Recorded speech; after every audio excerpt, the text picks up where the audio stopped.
Há um tempo atrás eu fiz um post falando sobre a história da Maia, como ela começou, e contei um pouquinho da história da mamãe, né? Que começou tudo em função da doença dela, do que a gente viveu e passou dentro de casa.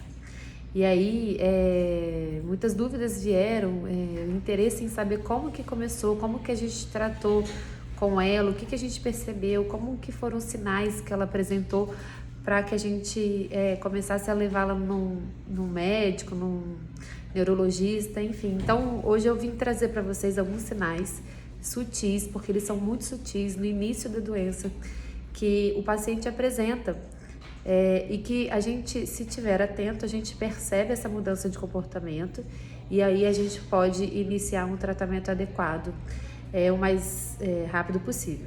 Lembrando que essas demências, elas são doenças neurodegenerativas, mas isso não quer dizer que não há tratamento, não há cura, mas o tratamento existe e ele existe para dar uma maior qualidade de vida para essas pessoas. Então, voltando aos sinais que a gente percebeu, eu listei alguns que foram importantes e que vale a pena você pensar para ver se isso se demonstra no cotidiano do seu pai, da sua mãe ou do seu familiar idoso. E um dos sinais foi que ela começou a se isolar socialmente, né? Apesar de já não ter uma vida muito de sair mais, apesar ela sempre foi uma pessoa muito comunicativa, né? Que saía muito, tinha suas amizades, fazia suas coisas, mas ao passar do tempo isso começou a ficar um pouco com menos frequência. E aí, quando a gente percebeu, isso já estava muito pior. Ela mal saía para casa das irmãs, que ela fazia muito. Ela ficava o tempo todo em casa, não gostava de receber visita. Isso cada vez foi ficando mais visível, mais nítido. E isso também, só uma observação, pode ser confundido com depressão, que foi o nosso caso. A gente achou que ela estava depressiva no início, a gente foi muito atrás desse diagnóstico, mas isso não foi considerado. Mesmo que ela tivesse um quadro depressivo, não era o que estava acontecendo ali, não era a razão daquilo ali tá acontecendo. Também teve um outro comportamento de que ela não conseguia transmitir recado. Se você falasse assim, mamãe, avisa a Luísa que eu vou à padaria e já volto. Para a Luísa, ela não conseguia transmitir esse recado da maneira que eu dei. Ela não conseguia elaborar essa frase. E isso não era só com o recado, era com outras coisas que ela também tentava falar pra gente. Então, se ela quisesse falar pra gente, eu vou ali, eu vou à padaria, ela não conseguia falar dessa maneira. Apesar de uma frase que ela sabia o que ela queria, porque a gente sabia que estava ali, que ela estava querendo falar, mas ela não conseguia mais se comunicar. Então, isso também foi um sinal muito, muito importante no início. Uma outra coisa que é muito frequente, que as pessoas já conhecem, é a repetição das coisas, né?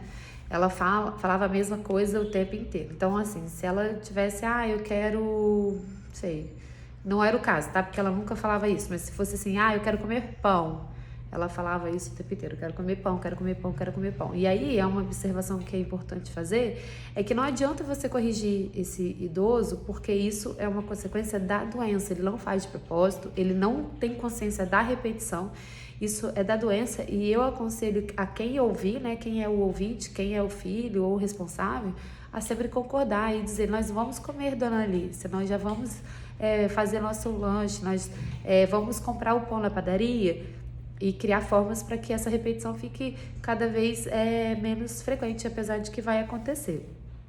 Outro fator também que foi muito determinante para a gente perceber que era hora da gente ficar com cuidado mais intenso era a higiene pessoal dela. A higiene pessoal começa a ficar deficiente, elas não começam a fazer da forma adequada. Então elas falam que escovam o dente, mas não escovaram, porque elas esquecem. Elas falam que tomaram banho, mas não tomaram. Então a gente tem que ficar em cima, né? A gente tem que levar, é igual criança, a gente tem que levar ao banheiro para fazer sua higiene nos dentes, a gente tem que levar ao banheiro para tomar banho e ficar do lado de fora, né? Se ela não permite que fique do lado de dentro. Então é importante a gente observar essa questão da higiene. Quando você perceber que tá falando que tá escovando o dente, mas você viu que não escovou, quando tá falando que tomou banho, mas ainda não tomou, passou o final de semana inteiro sem tomar banho, isso é um sinal de alerta que precisa acender aí em você. Outra coisa que ela não sabia distinguir os dias da semana. Se você falasse assim, mamãe, que dia é hoje?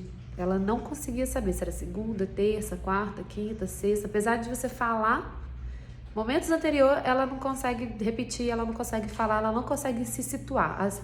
Se situar no espaço de tempo, assim como a gente fala, ela não conseguia mais. E mudanças repetidas de humor.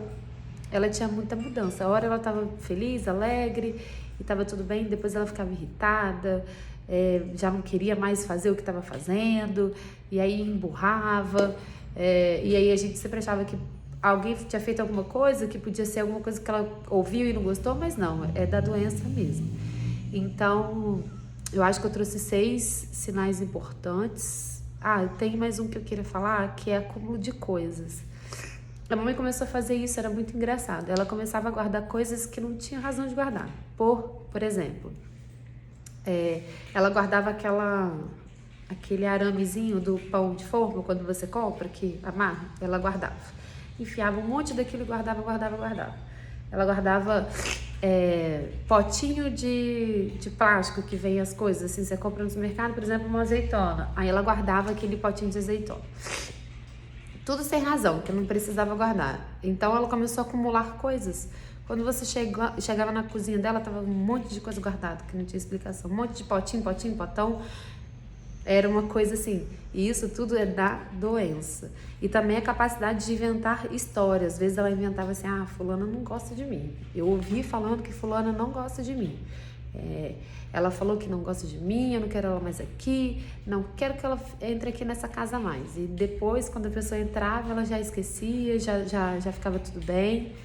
Então, para quem tem um pouco de curiosidade e quer saber se o que a pessoa, né, o que seu pai, sua mãe ou algum familiar está vivendo é algo parecido com isso, com que as coisas que eu falei, eu sugiro procurar um médico especializado. Apesar de que só isso não é o suficiente, né? Não estou falando aqui que quem tem todos esses sinais começa a apresentar porque está apresentando alguma demência, mas eu estou falando do que aconteceu com a minha mãe, dos sinais que ela apresentou e fez com que a gente levasse ela ao médico e aí sim foi diagnosticada com uma demência. Então, esses são os sinais. Se tiver alguma dúvida, alguma coisa que a gente possa falar a mais, é só me mandar uma mensagem no direct. Mas é isso, esses são os sinais que ela apresentou no início da sua doença de demência.